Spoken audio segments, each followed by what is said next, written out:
എല്ലാവർക്കും ഡെലിഷ്യസ് റെസിപ്പീസിൻ്റെ പുതിയൊരു വീഡിയോയിലേക്ക് വീണ്ടും സ്വാഗതം.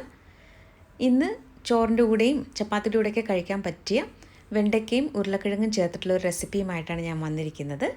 അപ്പോൾ അതിന് വേണ്ടിയിട്ട് 250 ഗ്രാം വെണ്ടയ്ക്കയാണ് ഇവിടെ എടുത്ത് വെച്ചിരിക്കുന്നത്. ഇത് നന്നായിട്ട് കഴുകിയ ശേഷം തുടച്ചെടുത്ത് വെച്ചിരിക്കുകയാണ്. അപ്പോൾ എടുത്ത് വെച്ചിരുന്ന എല്ലാ വെണ്ടയ്ക്കയും ഇതുപോലെ ഒന്ന് കട്ട് ചെയ്തെടുത്തിട്ടുണ്ട്. തീരെ കനം കുറച്ചിട്ടല്ല ഇത് കട്ട് ചെയ്തിട്ടുള്ളത്. പിന്നെ നമുക്ക് വേണ്ടത് ഒരു മീഡിയം വലിപ്പത്തിലുള്ള സവാളയും 2 ഉരുളക്കിഴങ്ങുമാണ്. ഉരുളക്കിഴങ്ങ് കട്ട് ചെയ്ത ശേഷം വെള്ളത്തിലിട്ട് വെച്ചിരിക്കുകയാണ്.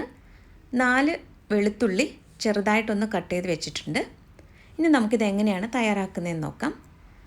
ഒരു പാനിലേക്ക് കുറച്ച് സൺഫ്ലവർ ഓയിലാണ് ഒഴിക്കുന്നത്. എണ്ണ നന്നായിട്ടൊന്ന് ചൂടായി വരുമ്പോൾ നമുക്കിതിലേക്ക് ചെറിയ ജീരകം ചേർക്കാം.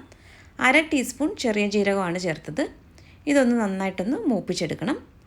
ഏറ്റവും ചെറിയ തീയിലാണ് വെച്ചിരിക്കുന്നത്. ഇനി ഇതിലേക്ക് നമുക്ക് ആ കട്ട് ചെയ്ത് വെച്ചിരുന്ന വെളുത്തുള്ളി കൂടി ചേർത്ത് കൊടുക്കാം. 4 വെളുത്തുള്ളി അല്ലിയാണ് ചേർത്തിട്ടുള്ളത്. ഇത് ഒരുപാട് സമയം വഴറ്റി ബ്രൗൺ ഷെയ്ഡൊന്നും ആകുന്നവരെ വെയിറ്റ് ചെയ്യേണ്ട ആവശ്യമില്ല. ഇത് ചെറുതായിട്ടൊന്ന് വഴന്ന് വരുമ്പോൾ തന്നെ നമുക്കിതിലേക്ക് സവാള ചേർത്ത് കൊടുക്കാം. മീഡിയം വലിപ്പത്തിലുള്ള ഒരു സവാളയാണ് ചേർക്കുന്നത്.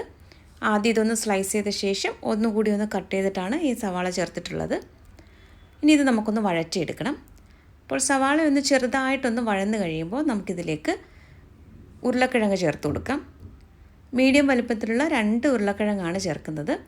ആദ്യം ഇത് നന്നായിട്ടൊന്ന് മിക്സ് ചെയ്തെടുക്കാം. 1 മിനിറ്റ് നമുക്കിത് നന്നായിട്ട് ഇതുപോലെ ഒന്ന് ഇളക്കി കൊടുത്ത ശേഷം ഇതിനെ അടച്ച് വെച്ചിട്ട് ഒന്ന് വേവിച്ചെടുക്കണം. ഉരുളക്കിഴങ്ങ് പകുതി വേവായി കഴിയുമ്പോഴാണ് ഇതിൽ ബാക്കിയുള്ള ചേരുവകളൊക്കെ ചേർക്കുന്നത്. അപ്പോൾ ഞാനിതിവിടെ അടച്ച് വെച്ചിട്ടുണ്ട്. ഇത് അടച്ച് വെച്ചിട്ട് ഏകദേശം 4 മിനിറ്റ് കഴിഞ്ഞിട്ടാണ് ഞാനിപ്പോൾ തുറന്നത്. ലോ ടു മീഡിയം ഫ്ലെയിമിൽ വെച്ചിട്ടാണ് ഇത് അടച്ച് വെച്ച് വേവിച്ചെടുത്തത്. ഇനി ഇത് നന്നായിട്ടൊന്ന് ഇളക്കി കൊടുക്കാം.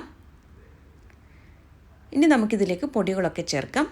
1/2 ടീസ്പൂൺ മഞ്ഞൾപ്പൊടിയും 1/2 ടീസ്പൂൺ മല്ലിപ്പൊടിയും 1 ടീസ്പൂൺ കാശ്മീരി മുളക് പൊടിയും 1 ടീസ്പൂൺ ചതച്ച മുളകുമാണ് ഇപ്പോൾ ചേർത്തത്. ഇനി നമുക്ക് ആവശ്യത്തിനുള്ള ഉപ്പും കൂടി ചേർത്തിട്ട് നന്നായിട്ട് ഇതൊന്ന് ഇളക്കി യോജിപ്പിച്ചെടുക്കാം. ഈ സമയത്ത് തീ ഏറ്റവും കുറച്ചാണ് വെച്ചിരിക്കുന്നത്.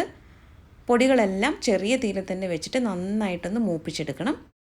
ഇപ്പോൾ ഈ ഉരുളക്കിഴങ്ങും സവാളയും എല്ലാം നന്നായിട്ട് ഈ പൊടികളൊക്കെ ആയിട്ട് ചേർത്ത് ഒന്ന് മിക്സായി വന്നിട്ടുണ്ട്. ഇനി ഇതിലേക്ക് നമുക്ക് കട്ട് ചെയ്ത് വെച്ചിരിക്കുന്ന വെണ്ടയ്ക്ക ചേർത്ത് കൊടുക്കാം. 250 ഗ്രാം വെണ്ടയ്ക്ക ഉണ്ട്. അപ്പോൾ ഇത് കഴുകി തുടച്ച ശേഷമാണ് ഇതുപോലെ ഒന്ന് കട്ട് ചെയ്തെടുത്തിട്ടുണ്ടായിരുന്നത്. ഇനി ഇത് നന്നായിട്ട് ചെറിയ തീയിൽ വെച്ചിട്ട് ഒന്ന് ഇളക്കി കൊടുക്കാം. ഇതിൽ ഒട്ടും തന്നെ വെള്ളം ചേർക്കാതെയാണ് നമ്മൾ കുക്ക് ചെയ്തെടുക്കുന്നത്. അപ്പോൾ ഞാനിതിവിടെ ഒരു 3 മിനിറ്റ് ചെറിയ തീയിൽ ഇതുപോലെ വെണ്ടയ്ക്ക ചേർത്തിട്ട് ഒന്ന് മിക്സ് ചെയ്തെടുക്കുന്നുണ്ട്. ഇപ്പോൾ ഏകദേശം ഒരു 3 മിനിറ്റ് കഴിഞ്ഞിട്ട് ഞാനൊന്ന് അടച്ച് വെച്ചിട്ട് ഇത് വേവിച്ചെടുക്കുകയാണ്. അപ്പോൾ ചെറിയ തീയിൽ തന്നെ വെച്ചിട്ട് ആണിത് വേവിച്ചെടുക്കുന്നത്.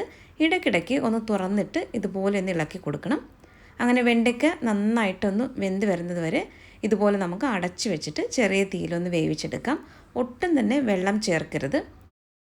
ഇതിപ്പോൾ നന്നായിട്ട് പാകത്തിന് വെണ്ടയ്ക്കയും ഉരുളക്കിഴങ്ങും ഒക്കെ വെന്ത് വന്നിട്ടുണ്ട്. ഇതുപോലെ ഒന്ന് പ്രസ് ചെയ്ത് നോക്കുമ്പോൾ ഉരുളക്കിഴങ്ങ് പാകത്തിന് വെന്തെന്ന് മനസ്സിലാകും. ഇതിൽ ഉപ്പ് അല്പം കുറവായിരുന്നു. അപ്പോൾ ഞാൻ ഉപ്പ് കൂടി ചേർത്തിട്ട് നന്നായിട്ടൊന്ന് മിക്സ് ചെയ്തെടുക്കുകയാണ്. അപ്പോൾ ഇവിടെ വെണ്ടയ്ക്കയും ഉരുളക്കിഴങ്ങും എല്ലാം പാകത്തിന് നന്നായിട്ട് വെന്ത് വന്നിട്ടുണ്ട്. ഇനി ഇതിലേക്ക് അവസാനമായിട്ട് 1/2 ടീസ്പൂൺ നാരങ്ങ നീരും കൂടി ചേർത്തിട്ട് നമുക്ക് നന്നായിട്ടൊന്ന് മിക്സ് ചെയ്തെടുത്ത് കഴിഞ്ഞാൽ ഫ്ലെയിം ഓഫ് ചെയ്യാം. ഈ നാരങ്ങ നീരിന് പകരം ആംചൂർ പൗഡർ ഉണ്ടെങ്കിൽ അത് ചേർത്താലും മതി. ആംചൂർ പൗഡർ എന്ന് പറയുന്നത് ഡ്രൈ മാംഗോ പൗഡറാണ്. അപ്പോൾ ഇന്നത്തെ ഈ റെസിപ്പി എല്ലാവർക്കും ഇഷ്ടമായെന്ന് കരുതുന്നു. അപ്പോൾ മറ്റൊരു നല്ല റെസിപ്പിയുമായിട്ട് വീണ്ടും വരാം. താങ്ക്